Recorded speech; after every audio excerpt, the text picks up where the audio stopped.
Let's discover a new vampire series, shall we?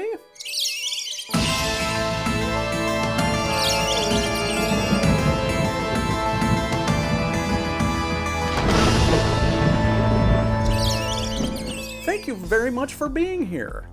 Whenever I do an episode of Chapter 1, I read out loud the first chapter of a vampire book that I have never read before. I have no idea what we're getting into. But I also will have the author sitting there listening to me read it, and then afterwards we get to find out, sort of what their inspirations are and what we have to look forward to in the series. One thing that I wanted to bring up real quick is that in the world of YouTube interviews, not all of the people that one interviews has a professional podcasting audio setup.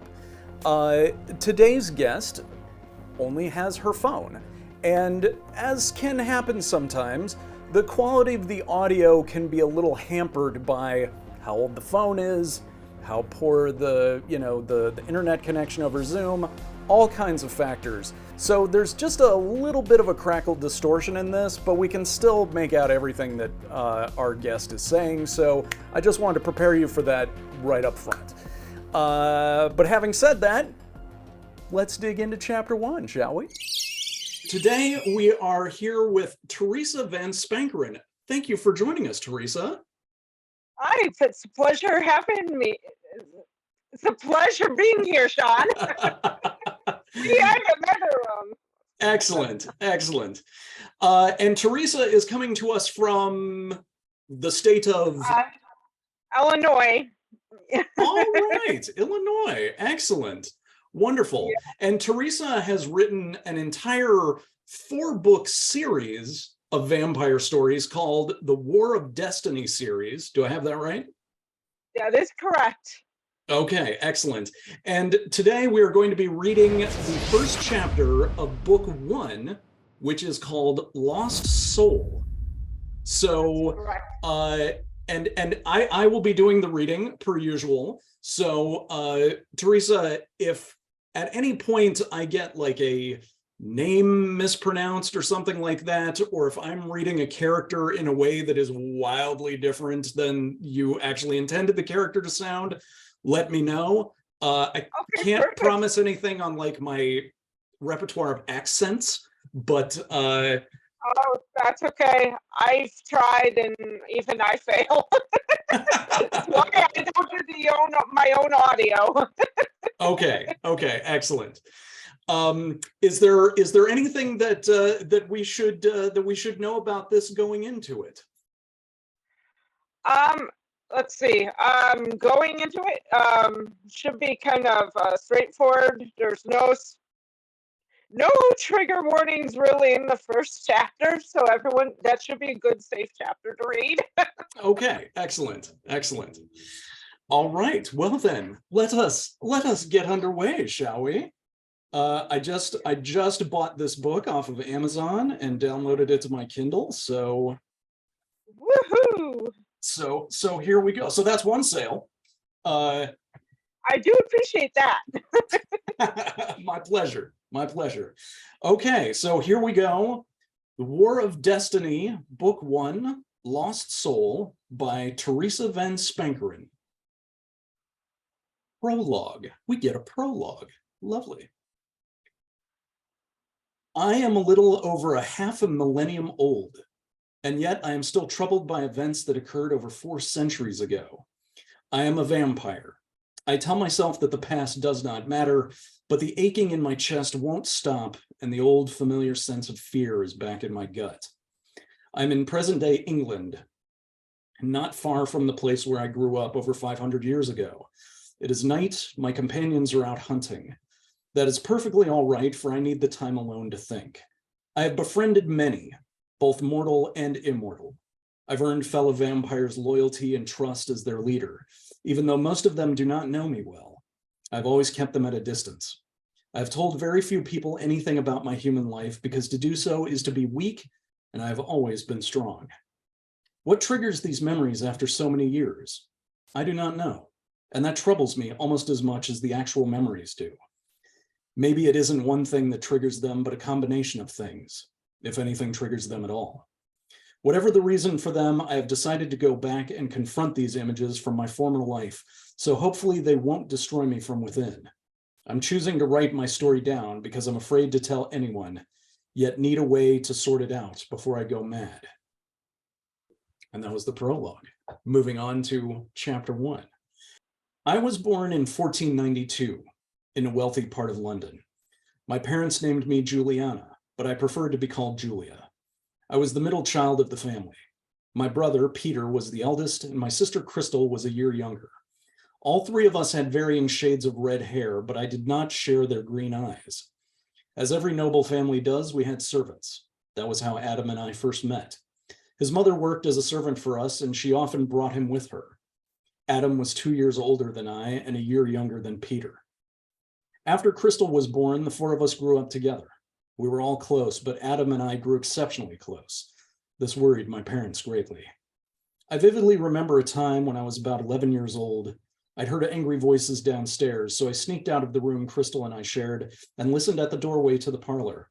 My parents were talking. Peter was with them. "You should see them, Father, the way they look into each other's eyes. Whether you and Mother want to admit it or not, Juliana and Adam are falling in love," he said. "Peter, don't be absurd. They're friends, nothing more," my mother said in her gentle voice. My mother, as beautiful as she was then, with her golden hair and dark blue eyes, had been growing weaker and frailer as the years went by. She had never fully recovered from giving birth to my little sister. That was why we had so few children in our family. "Heather, quiet. Peter has brought up a serious problem. Juliana has become too attached to this young man. He's not good enough for her. That family has barely enough money to get by. His mother is a servant. What do you think we should do, son?" Father asked quietly. Peter shrugged. "I don't know. Perhaps it's time to start thinking of marrying her off?" I was appalled at hearing Peter speak of me like this. I didn't want to be treated like someone's toy. I also didn't want to leave Adam. Peter was betrothed to a girl named Anna. They were to be married in 2 years. He had barely known the girl and had agreed to marry her. I couldn't understand the reasoning for such a practice then, and I still can't understand it centuries later. I was even angrier when I heard my father's answer. "I have a few suitors in mind. Perhaps I shall start inquiring about them." A second later, I heard chairs scrape against the floor and knew they were getting up. I fled back to my room. It wasn't long after that night that my father began to bring young men to our home. Most of them were nice, but none of them understood me the way Adam did.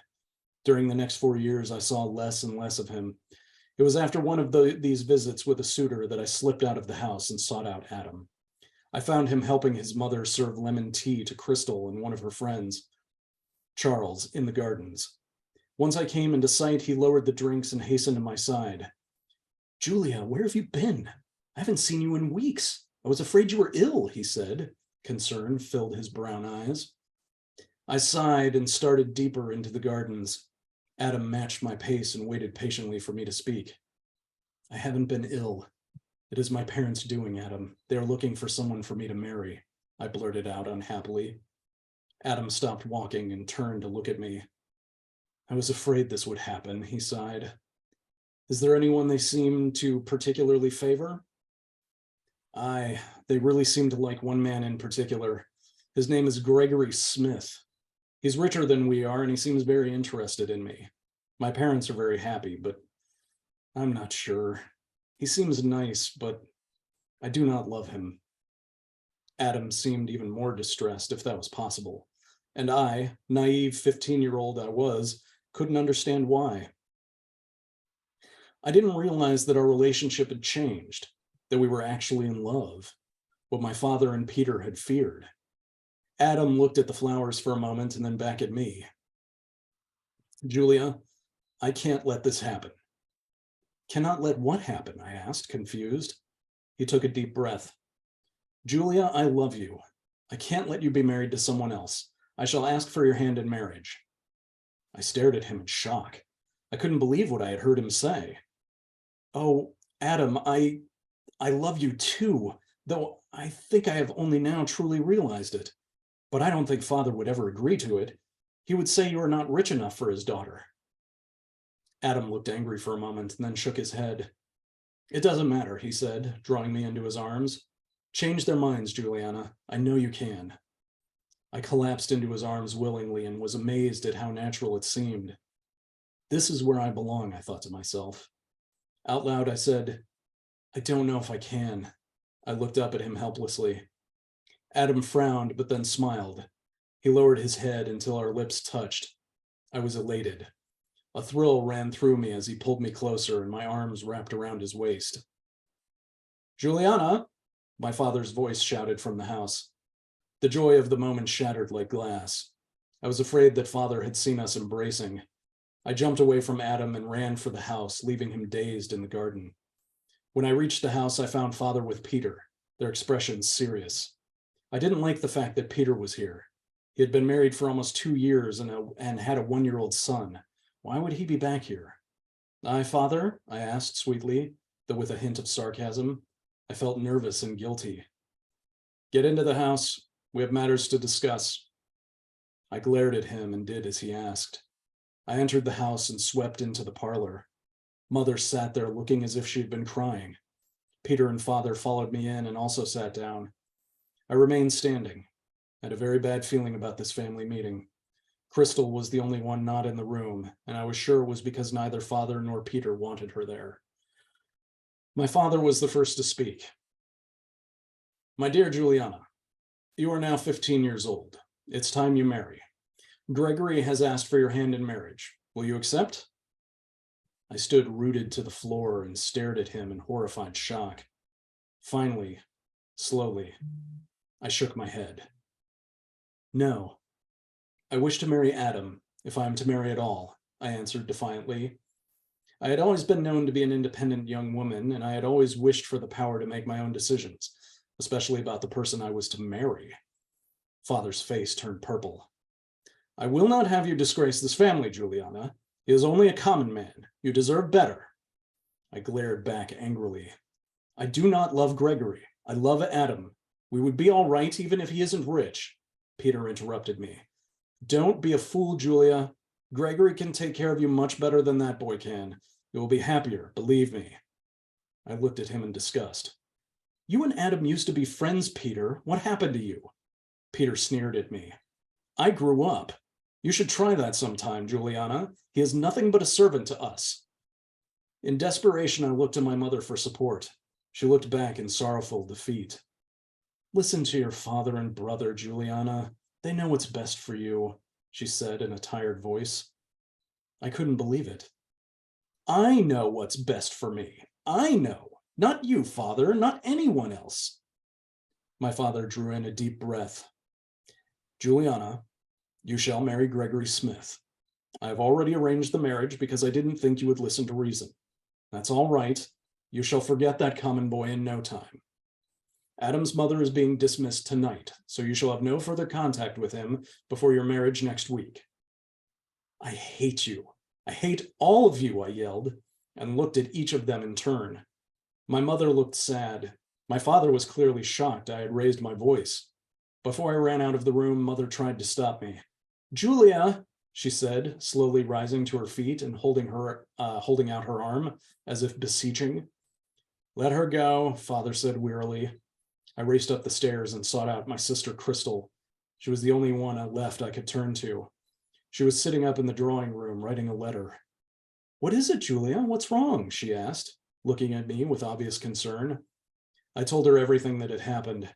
I was crying by the end of it. Crystal shook her head. "Adam is a very good young man, but our parents are not wise enough to realize it. Julia, this man Gregory, I really do not like him." I looked up at her. "What do you not like?" "He seems nice enough." Crystal gestured helplessly. "I don't know exactly. He does seem nice enough, but it's just a feeling I have. I cannot explain it, Juliana. If Father and Peter will not let you marry Adam, can you marry someone else? Anyone but Gregory Smith?" she pleaded in a frightened voice. I shook my head uneasily. "Father has arranged it. He will not listen to me now. But Crystal, you're frightening me a little. What makes you say these things? My sister looked down into her lap. I told you I cannot explain it, Juliana.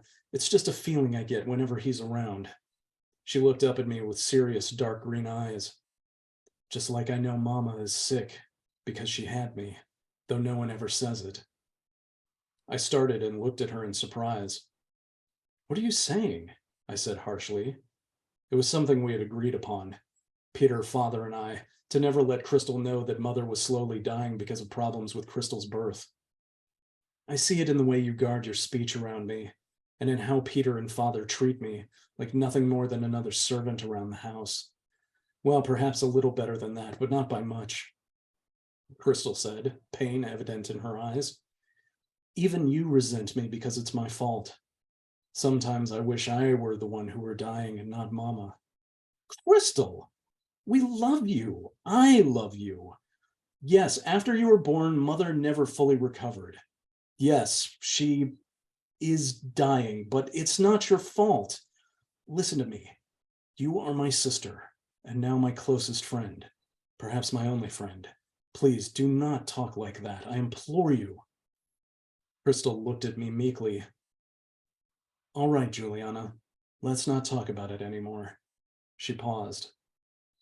Look, Julia, I am sure that they will make you marry him, so please be extremely careful. I love you, and I don't want anything bad to happen to you. I hugged her tightly. Crystal sometimes knew things that no one else could know. It scared me at times, but I still loved my little sister, more than could be expressed in words. I promise, Crystal, I will be very careful, but if anything does happen to me, remember, I love you. I will, Julia. If you need help, come to us. After all, we are your family. You're strong and bold. I am weak and submissive, but it matters not how opposite we are. Just know that those traits of yours are your greatest strength and your greatest weakness. Use them wisely, she said, abruptly releasing me. Crystal, where are you, you miserable wretch? Crystal sighed and stood up. Mother must be sleeping, she muttered, turning to walk downstairs. I grabbed her arm. You do not have to listen to Peter when he's acting like this, I told her. You can stand up to him. Crystal smiled sadly. But I do. I always have. She tugged free and walked downstairs. I sat down and stared out the window.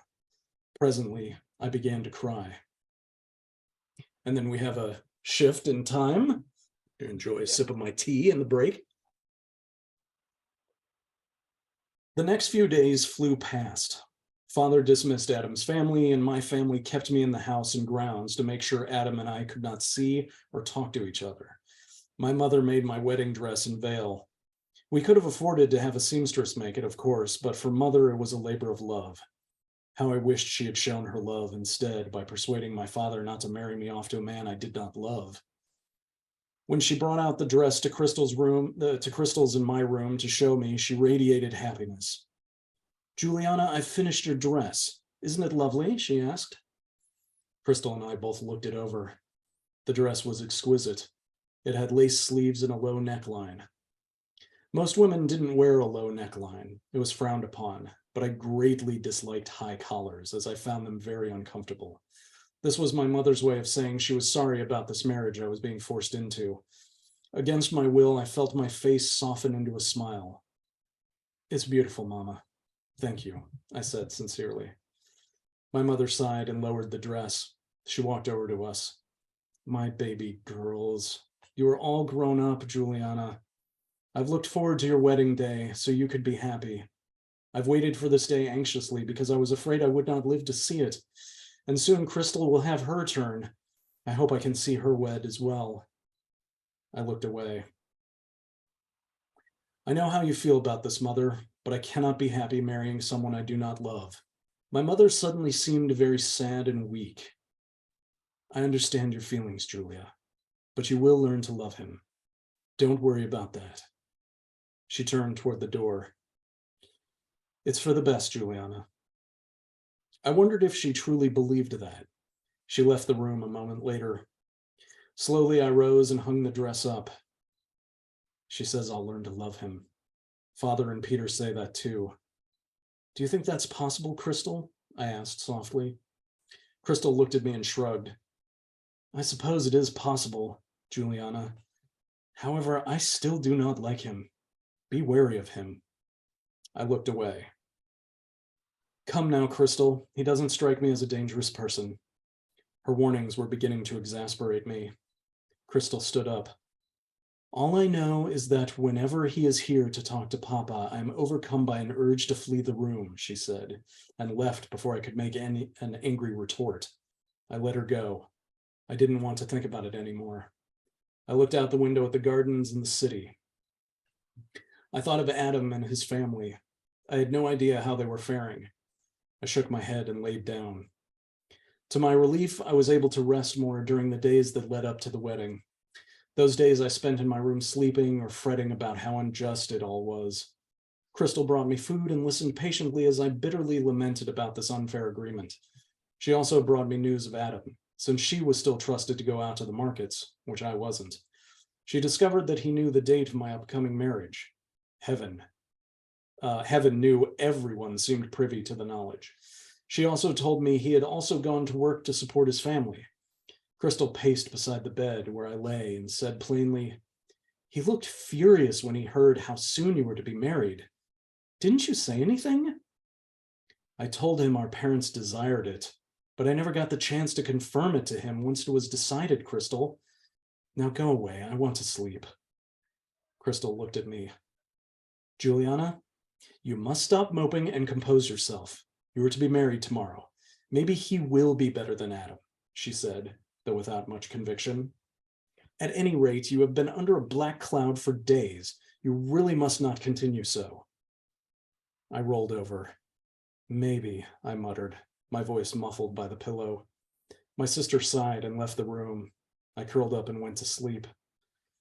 The next afternoon, Mother helped me put on the lovely dress she had made. It fit perfectly, and the neckline was right around my collarbone and shoulders, so I wouldn't feel as if I was choking. I wore a necklace with a small diamond in it, and my hair was slightly curled. Mother adjusted my veil. I paced my room for at least an hour. My hands went up to my veil incessantly, moving it this way and that, though my mother had done a fine job with it. A knot in my stomach seemed to grow larger as the hour of my wedding drew closer. I wondered what Gregory would be like once we were married. I had no idea what to expect. I was more than worried. I was frightened. But perhaps, I thought, it is simply fear of the unknown. After all, I was very young. When my father and I arrived at the church, Peter and his family were already sitting in the first pew with my mother and Crystal. The rest of my family and Gregory's family sat in the other pews. I looked at my father standing next to me and smiled. Perhaps I would be happy. Father smiled back. You will be happy, Juliana, he whispered as we started down the aisle. Had he really read my mind? How I hoped he was right. When my father placed my hand in Gregory's, I looked at my betrothed closely for the first time. His long black hair and gray eyes made his appearance pleasing to a degree, but there was something about his eyes and mouth I didn't like. His mouth was slightly twisted, almost like a triumphant sneer. I blinked in surprise, and he responded by smiling broadly. My sister's premonition echoed in my mind, and I willed myself to shake off what I had seen in his countenance as my overactive imagination. I felt a smile spread across my face also, but it was a smile of resignation. We took our vows and kissed. His lips were soft, but I broke off the kiss first. Within an hour of the ceremony had ended, and we left the church. People were standing outside throwing rose petals and beaming. The sight of a familiar face in the back of the crowd caused my eyes to widen. I nearly dropped the bouquet when I saw him. Adam was leaning against the low church wall, scowling. He stared directly at my husband for a long moment, and there was no mistaking the jealousy and anger in his eyes. He met my eyes fleetingly before turning away. Within seconds, he was gone. Juliana, are you all right? Gregory asked. I just need some fresh air, I think. The crowd is so close. Of course. Gregory tightened his grip on my arm, steered me to the carriage, and helped me up. We drove off. I was now his wife. And that is the end of chapter 1. That is. Well, well, well. Very, very interesting. So, this is a vampire story. Are we to assume that Gregory is in fact a vampire? I was gonna say I won't spoil the ending per se, but the vampires come into it within the first mention of them within the 3rd chapter. So I see. Okay. yeah. So whether or not Gregory, Probably not, because I was gonna say it might surprise people exactly who it ends up being who, but okay. Oh, I like the yeah. sound of that. That's excellent. That's excellent. Okay. Well, all right. So we got in the prologue, we got sort of a little bit of background of our vampire main character, and in the first chapter, this is obviously her when she's still a human. Yes. Can you give us, without spoiling anything, of course, can you give us sort of an idea of sort of what the overall sort of story is for the series? The overall overarching theme for the series is her kind of learning to find, I guess you could say, her own courage, her own strength in things, and without giving too much away, she trades in her life in exchange for becoming a vampire in order to help a vampire resistance who's going after the king, because they sit there and don't think he's doing such a good job of keeping the resistance under wraps, or not thinking that the way he's going about things can sustain things. Okay. And the vampires and the resistance kind of recruits her into the fold. I see. So it's ultimately, is it sort of like an assassination story? Eventually it becomes a war, which is the overarching reason why I actually named the book series War of Destiny. I had to sit there and think of a good overarching feel for the entire series, and that's what I came up with. Gotcha. And the first book is more kind of the background as to how she ends up mixed into the resistance, how and why. Gotcha. And then, so there are 3 more books after this. You've got Pursuit into Darkness, Between Darkness and Light, and then Fallen Soul.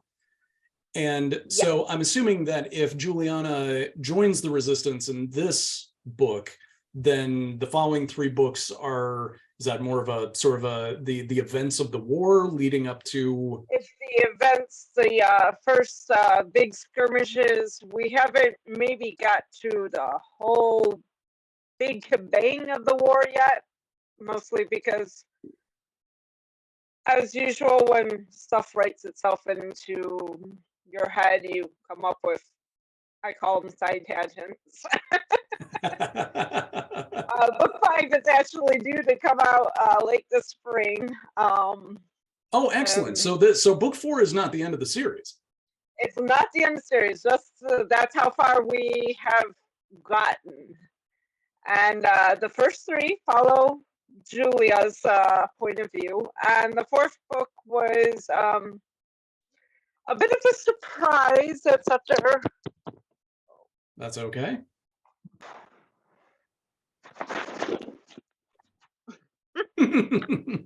Okay, sorry. So, You were saying that book 4 is from a surprisingly different POV.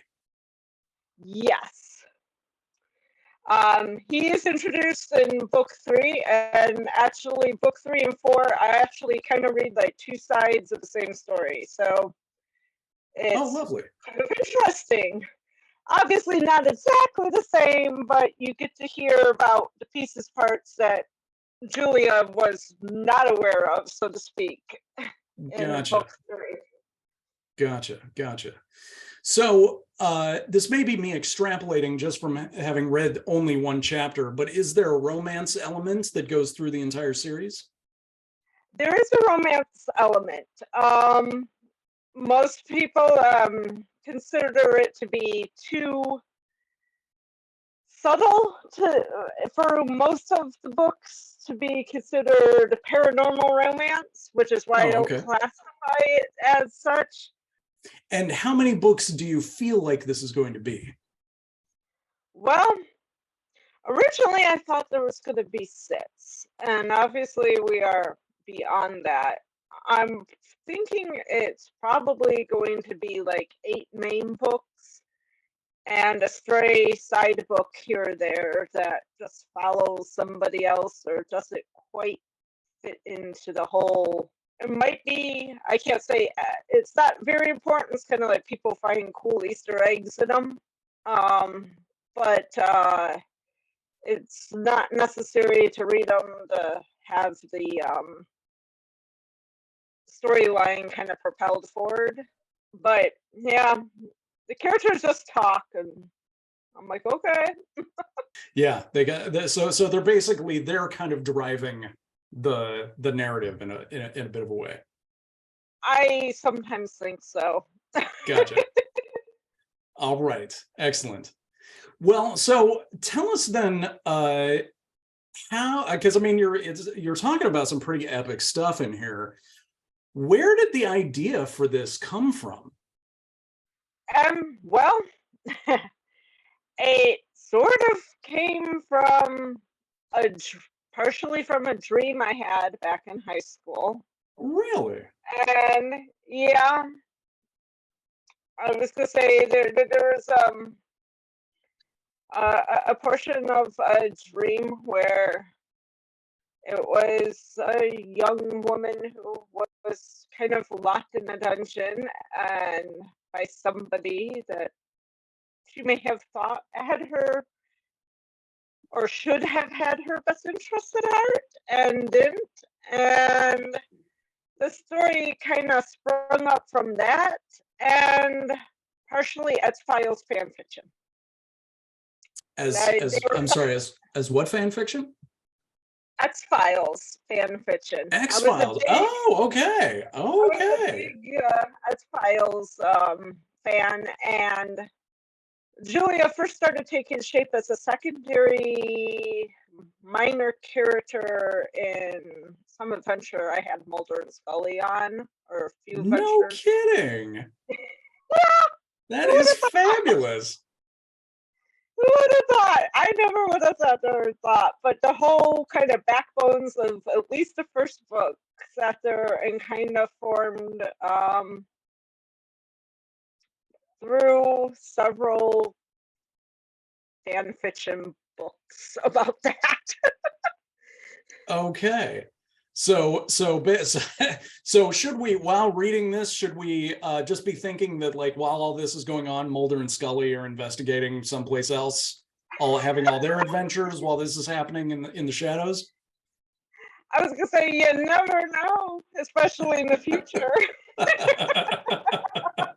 And then one of my friends who was reading it back in high school was like, "Do you have any idea that you almost have like a whole like actual storyline here?" And I looked back at it and went, "Oh, look at that! I kind of do." And that coupled with that crazy dream I had sat there and kind of propelled what we now have today.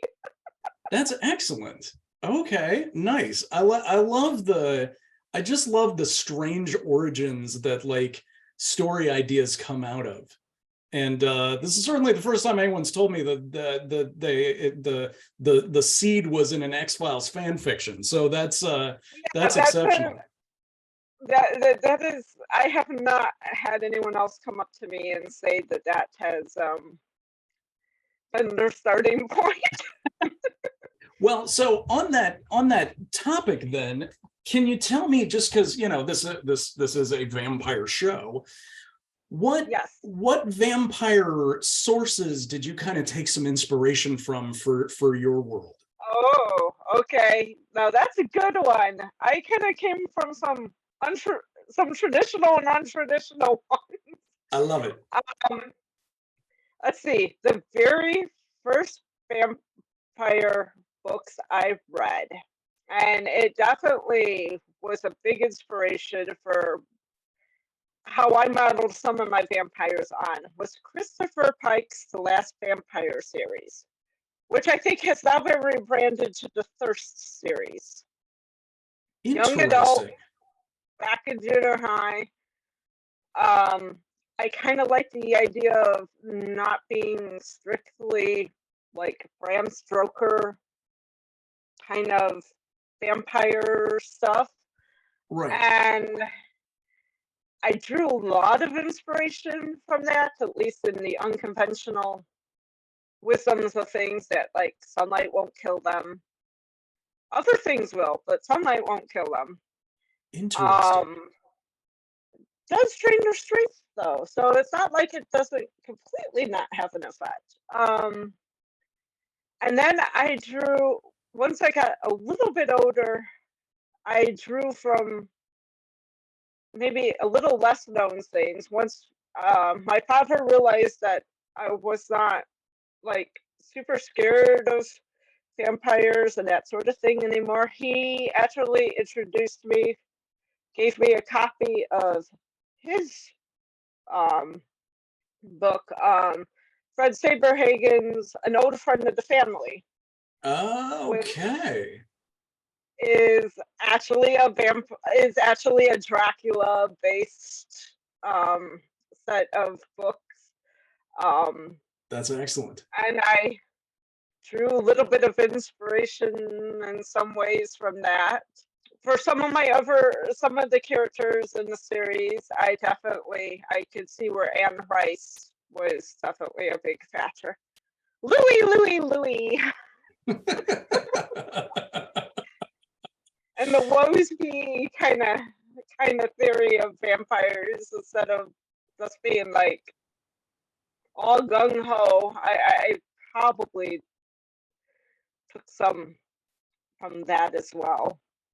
Then, that being the case, if someone were to come up to you and be like, Theresa, what vampire books would you recommend I read?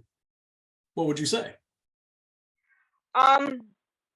Well, I still say Interview with the Vampire is a total classic. Gotta go with that. Dracula and Camellia, which I just read in the last couple years. That was definitely for just, if you are like really into vampires, they're like musts, just because they were some of the ones that started the whole cadoodle, so to speak. I am very glad that Theresa brought up Carmilla. Not only because it is a fascinating read and a seminal work of vampire fiction, but also because we did an episode all about Carmilla. And if you want to learn more about Carmilla, you can check that out here. Anyway, back to it. For some people, the Thirst series is a little too juvenile, but I would recommend that for younger readers who like vampires. That are the Vampire Diaries. And I still have to say, I do have a soft spot for Fred Saberhagen. I know not everybody likes him, but I definitely think that he's a good old traditional one. Well, all right. So ultimately, that kind of gets me sort of to the end of the questions that I have, except that I have 5 questions that I ask everybody right at the end, just to sort of be able to go back and, compare answers with everyone. So feel free to, just the first thing that comes to mind. There's no wrong answer, but here we go. So, and you kind of already answered the first question already, but that is, what was your entry point into the vampire genre? And it sounds like maybe Thirst was. It was Thirst, yep, by Christopher Pike. That was my entry point. Okay, excellent. At least all right. I remember. That's totally fine. So question number 2, what is your favorite thing for breakfast? Ooh, I'd have to say waffles or pancakes. All right. Awesome. Yeah, it's a strong answer. It's a good choice. Okay, question number 3. Are there any habits or superstitions that you have when you work? I almost always listen to music, but most of the time it does not have words. It's usually instrumental, and it tends to be soundtracky, depending on like what part of the book I'm writing. Anywhere from Harry Potter to The Legend of Zelda, and a few others in between. Yeah. That's excellent. That's lighter fare than I would have expected, but I love that. Okay, so question number 4. If you could talk to any other vampire or author, vampire creator or author, who would that be, and what question would you ask them? I would probably want to ask talk to Christopher Pike and ask if he's ever really going to finish that dang series. I've been reading it since I was 12. And it seems like we keep going around. And the last book or 2, it seems like we're going around in a circle. How many books are there in that series? 5 of them now? Or 6 of them, okay, including the ones that they combined and re-released. Gotcha. Okay. Well, then that brings us to the 5th and final question, which is, which actor would you consider to be your Dracula? Oh. As That's in, which actor who has played the part would be your favorite? I don't know why, but and maybe because I haven't sat there and totally seen them all. But I actually did kind of like the guy who sat there and played Dracula in Dracula 2000. Oh, Gerard Butler. Yeah. Yeah, I couldn't think of his name, but I was like, I thought he did a pretty good job of bringing him to life, and I was like, yeah, I really kind of like him for some reason. Yeah, no, that was a strong performance. That was a really good one. And that was before he went on to play Leonidas in 300. I think I've seen it once, but I'm not sure if I would have realized it was him that was in it. But yeah, that would be my choice. Oh, that's excellent. I have not heard that choice before. So, and I love that movie. So good pick. I have to continue with my being totally abnormal. Excellent. Well, Theresa, if people want to buy your books, where can they find them? They can be purchased through Amazon, both in paperback and ebooks. And I do have, oh gosh, I'm trying to remember which ones now. They are, a few of them are available through wide distribution through Amazon, where they can pick them up at they can order them through Barnes & Noble or another, like Anderson Books. Somebody told me they were able to get a copy from one time. Those are only paperbacks, but there are those options. And okay. I'm exploring other options for ebooks, but at the moment, that's where we're at. Okay. And if people want to get in touch with you, ask you questions, just talk to you about the books or anything else, or how sad they are that Thirst is not ended, how can they get a hold of you? Yeah. I am on both Instagram and Facebook under War's Destiny Books. And I'm also under myself in Goodreads. All three are really good places to get a hold of me if they want to drop a line, ask questions about the books, the characters, if they want to write about Thirst or argue who they think the best Dracula is. Excellent. Okay, perfect. Well, Theresa, thank you very much for joining us, and thank you for your words. That was a lot of fun. Thank you. I appreciate it. So there we go. I want to thank Theresa for spending so much time, and she has a very busy life, and so we did this at this was like 7 o'clock my time, and I don't know what the East Coast is, and that was at 2 in the morning. I don't know how time zones work. So anyway, thank you, Theresa, for staying up so late to do this interview and to listen to me read your words. If you would like to purchase any of the War of Destiny books, I'll put the links down below. And if you happen to have a vampire book that you think would benefit from having the first chapter read on this show, you can let me know about it. In fact, there's a video that I'll also put down below that will tell you all about how to get it to me. Otherwise, thank you guys for being here, and we'll see you next time.